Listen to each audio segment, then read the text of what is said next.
deux jeunes filles à côté de moi. Une qui met en scène. Ouais. Voilà, Johanna. Allez, je vous laisse vous présenter. Alors moi, je suis metteuse en scène de Orgueil et Préjugés et je fais aussi des adaptations. Voilà. Et à côté de moi, il fallait bien une interprète, Emmanuelle, Oui. que j'ai vu X fois dans plein de pièces, que j'adore. Oh, ben je suis pas du genre à passer la pommade dans le dos en disant c'est pas vrai. J'ai aimé. Et Orgueil et Préjugés, j'ai déjà interviewé quelqu'un, une Anglaise, qui a écrit la pièce pour la France le soir de la première ici. Voilà. Donc Génial. on sait que j'ai aimé puisque tout le monde m'en a parlé déjà. Donc comment l'idée de reprendre le Orgueil et Préjugés ou presque vous est venue? Alors là, c'est pour plus pour là. Hein. Bien sûr. Alors ça m'est pas vraiment venu, c'est pas venu de moi, c'est vraiment venu de Pascal Guillaume, qui est le producteur de cette pièce, qui avait vu la pièce en Angleterre. Et qui est le directeur du théâtre. Qui est le directeur du théâtre, exactement. Et qui a décidé de l'emmener en France parce qu'il trouvait que l'idée d'un casting uniquement féminin pour s'emparer des codes des hommes dans ce classique revisité, c'est quelque chose qui pouvait interpeller le public français, avec aussi plein de chansons. Donc du coup, ils m'ont proposé avec Virginie Hoc de mettre en scène la pièce. Et moi, c'est vrai que j'ai tout de suite dit oui à ce combo qui me paraissait très, très détonnant et intéressant. Est-ce que au départ, vous avez pensé directement à garder les rythmes, on va dire anglais ou américains, ou vous aviez un petit peu pensé à pourquoi on mettrait pas du Dalida, du Vartan, du Mistinguett, etc., etc., ce qui aurait pu être une autre façon d'adapter. Dans la toute première proposition de Virginie Hoc, c'était que des tubes français. Et c'est vrai que avec le musicien le créateur sonore des musiques et des arrangements, on a un peu tergiversé et on a eu peur que ça fasse un peu camping. Et on s'est dit qu'on voulait des choses qui rassemblent un peu plus, qui puissent donner aussi une touche un peu british à la pièce. Donc on s'est concentré sur que des auteurs et des compositions anglaises. Des tubes et des tubes et des tubes. Et des tubes. Et vous, Emmanuelle, vous êtes arrivé comment sur cette aventure? Eh bien, je suis arrivée en passant une audition avec Johanna. Voilà, et qui avait déjà fait une distribution, parce que la pièce a connu plusieurs rebondissements avant de se monter. Et donc, je suis arrivée un peu en dernier. Et comment on se prépare alors qu'on est, comédienne, mais je ne savais pas que vous pouviez donner de la voix. Ah oui, c'est-à-dire que je pense que Johanna n'a auditionné que des comédiennes qui chantaient, pour tous les rôles. C'était un petit peu une condition.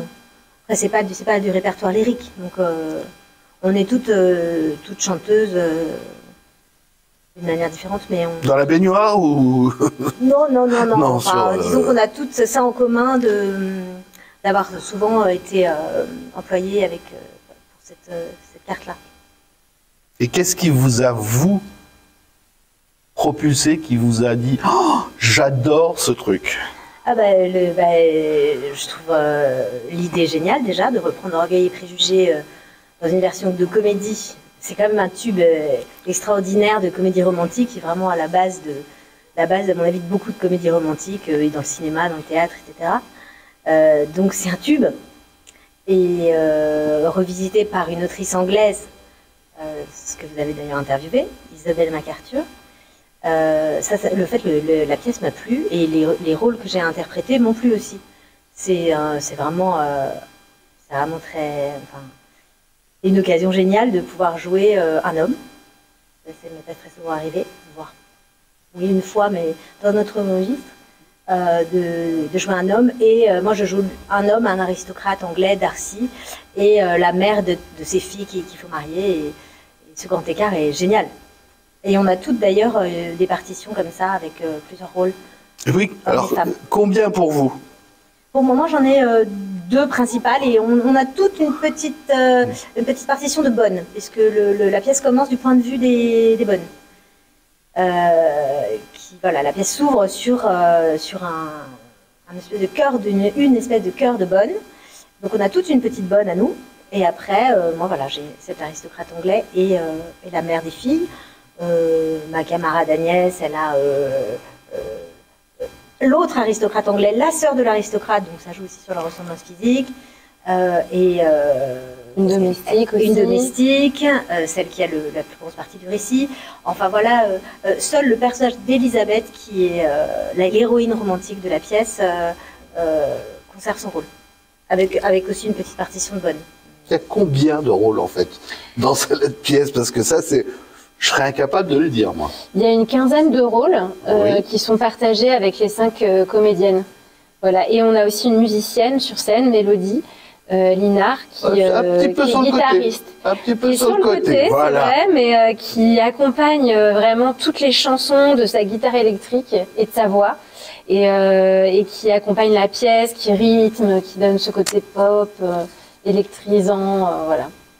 Et qui a choisi? Est-ce que vous avez, par exemple, pas décidé, mais demandé à interpréter tel titre? Ah, moi, ça j'adore.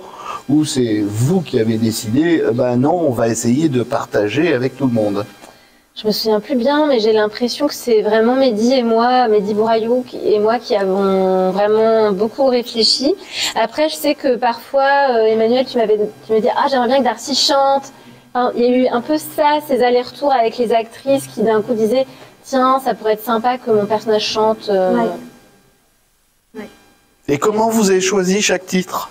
Ça, c'est vraiment Johanna et Mehdi qui est la compositeur. On a choisi, on voulait vraiment que tous puissent être connus de 7 ans à 77 ans, entre guillemets, quoi, que ce soit vraiment des grands tubes qui traversent les âges. Et voilà, et après, c'est voir, c'est difficile de dire, ça correspondait au texte, ça correspondait à, voilà, à un moment où on a envie que ça bouge, que les gens dansent. Voilà, on voulait quelque chose de très festif, en tout cas. Et les paroles ont été réécrites en fonction des situations. En français. Les paroles sont écrites en français. Oui. Avec, voilà, parfois des refrains qui restent en anglais, mais donc il y a aussi un travail d'écriture sur les chansons.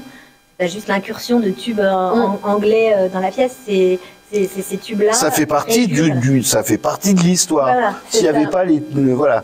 Donc là, il fallait que ça soit, voilà. Et est-ce que déjà, au bout d'une quinzaine de jours maintenant, il y a des petits changements qui ont été opérés? On ne sait jamais. On a fait quelques coupes. Voilà, on a un petit peu coupé le spectacle, mais pas grand-chose. Mais sinon, après, c'est en fonction du public. Il y a des choses qui s'affinent, mais pas de changements fondamentaux. Hein. Non. Ça reste assez... C'est assez réglé aussi. C'est très... Disons qu'il y a un timing à respecter parce qu'il y a aussi beaucoup de changements de costumes.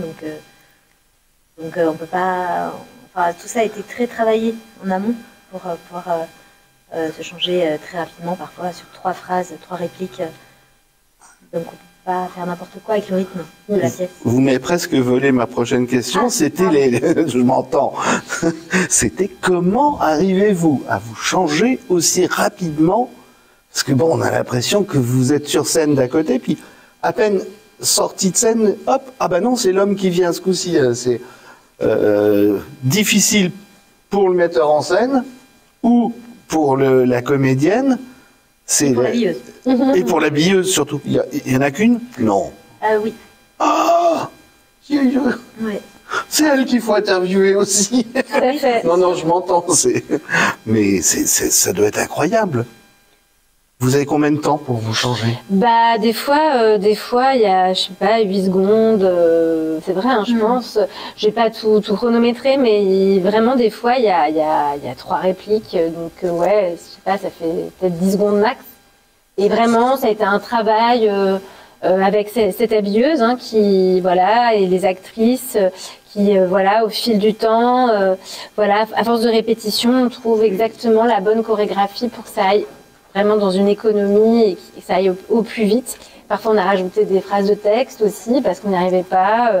C'est tout le travail de répétition, en fait. Et aussi le travail de la costumière. Et des costumières. Bah oui, j'imagine. De la costumière, enfin de la conception Complètement, de ces costumes. Est-ce qu'il y a des costumes que vous enfilez avec un deuxième costume au-dessus pour gagner du temps à un certain moment, quoi? Évidemment, ouais. Ah oui, ouais. c'est...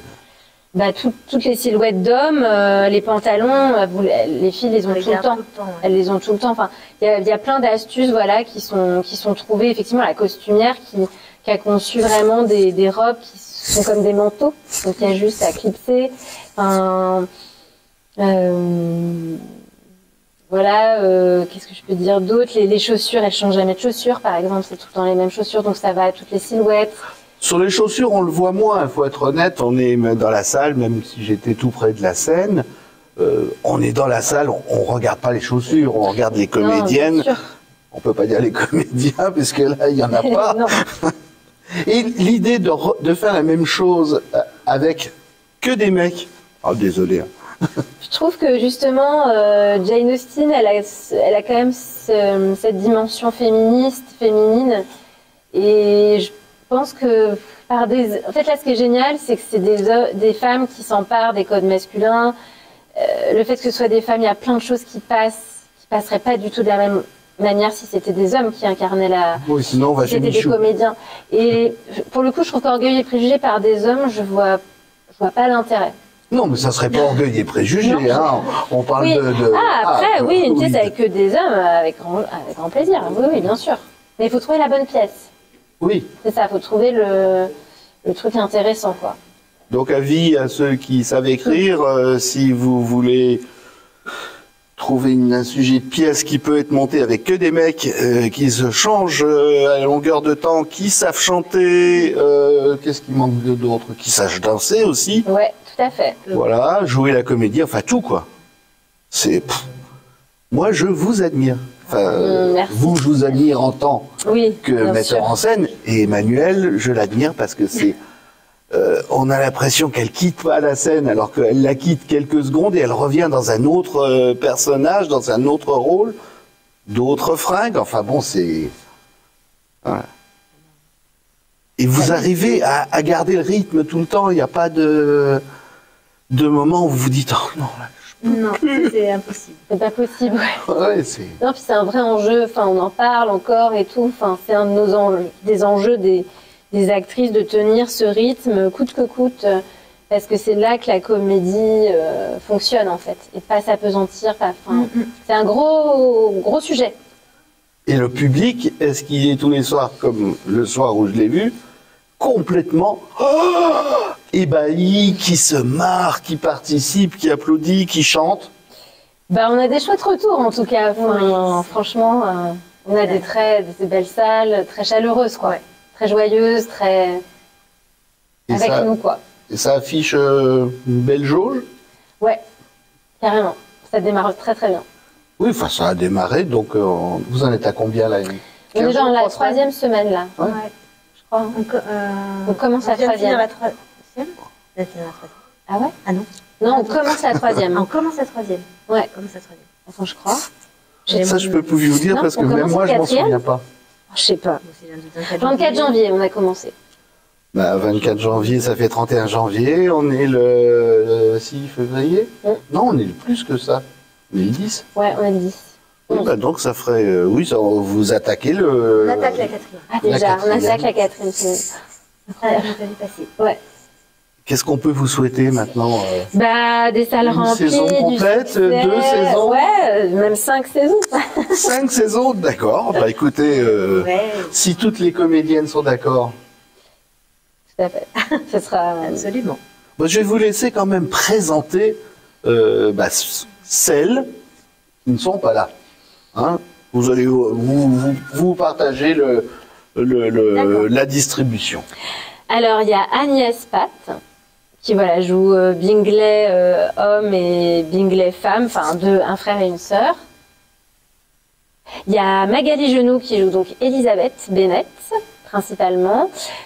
Céline Espérin qui joue George Wickham et Jane.